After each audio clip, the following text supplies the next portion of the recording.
श्री जयंत चौधरी जी।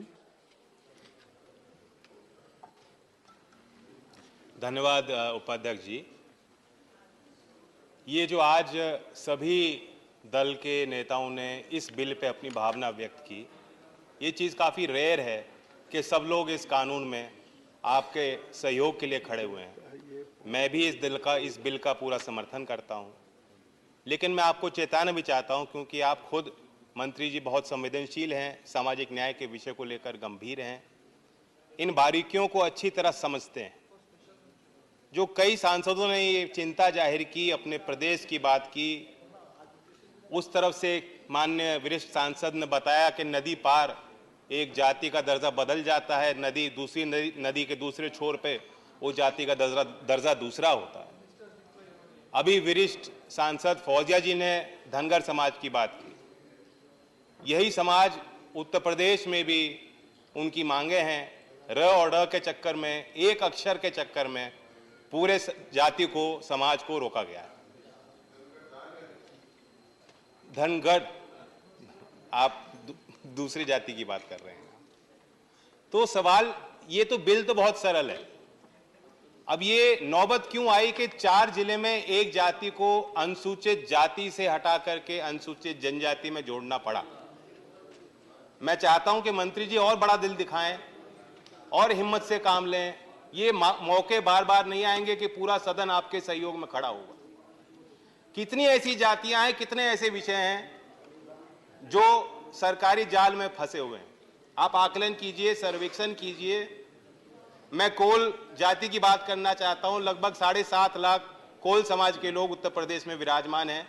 पूर्वांचल के कई जिलों में विराजमान हैं, मिर्जापुर, सोनभद्र और कौशाम्बी। बुंदेलखंड के कई जिलों में कोल समाज है और उनकी भी यही मांग है कि हम आदिवासी लोग हैं, हमारे पूर्वज शबरी जी थे, हम जंगल में रहते हैं, भूमिहीन हैं, हमें वंचित रखा जा रहा है और हम जनजाति के इस श्रेणी में आना चाहते हैं।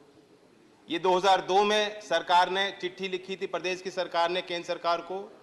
2013 में कोल समाज के आर्थिक और सामाजिक स्थितियों पर दोबारा अध्ययन हुआ, विचार हुआ। 2014 में फिर चिट्ठी लिखी गई। तो प्रस्ताव आपको सरकार जब भेजती है, और तमाम कई राज्यों में से आपको प्रस्ताव भेजे गए हैं, कई जातियों के विषय यहाँ सांसदों ने उठाए हैं। मैं चाहता हूं कि थोड़ा बड़ा दिल करके, हौसले के साथ मंत्री जी आप फैसला लें और एक बड़ा मसौदा तैयार करें जिस पे हम लोग सही रूप से अपनी बात रख पाएं। जो हमारे वरिष्ठ सांसदों ने बात रखी कि आज तो हमें पता ही नहीं है क्या स्थिति क्या है। 4 बच्चे हैं और 3 को भोजन दे के संतुष्ट हैं। जब तक हम आकलन ही नहीं करेंगे, जो आंखों पर पट्टी हमने बांधी उसे उतारेंगे नहीं और देखेंगे नहीं क्या स्थिति है। जो सरकार से पूछो कितने किसानों ने आत्महत्या की, सरकार कहती है डेटा नहीं। अनएम्प्लॉयमेंट में सवाल होता है सदन में, सरकार कहती है डेटा नहीं। जो किसान शहीद हो गए किसान मोर्चे पे, उसका कोई डेटा, कोई जानकारी सरकार पे नहीं है। कम से कम इस मसौदे पे जो जानकारी आप इकट्ठा कर सकते हो उसे तैयार कीजिए। जाति गणना के समर्थन में मैं आज सदन में खड़ा हूं। इस अवसर पर कहना चाहता हूं बहुत मजबूती के साथ कि जब तक हम गिनती नहीं करेंगे तो किस आधार पर हम फैसले ले पाए। और बाकी ये बिल बहुत सरल है जैसे मैंने कहा, लेकिन ये ऊंट के मुंह में जीरा है।